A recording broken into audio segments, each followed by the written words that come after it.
Diesel is crippling us and we can't afford to keep going and we're going to go bust. I'm an agricultural contractor running 8 John Deeres and we actually have 6 of them here today.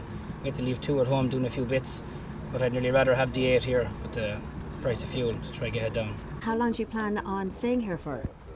Until it's sorted. We were kind of wondering about the turnout this morning, but massive turnout because people are just struggling so much that they're all coming together. There's even a pip in people's step here today to see everyone coming together and everyone's willing to stay as long as they can. Do you think the government will back down? Well, we're not. So if the government don't back down, we're staying here. Okay. Do you think you'll continue to have the support of the public? Yeah, we will, because everyone's hurting. Everyone's hurting. Just it's across the board. We never thought we'd be in this situation. We thought that we would have a lot more people in aid with us. But we have the support of everyone at the minute.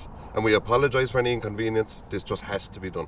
I have a lorry parked there now. I'm in it since yesterday morning at 7:30 and I'm not burning any diesel, so I'm going to stay there until something is done. If nothing is done, what's the future for your business? I'm gone in a couple of weeks. I can't carry it anymore. I just can't carry it anymore.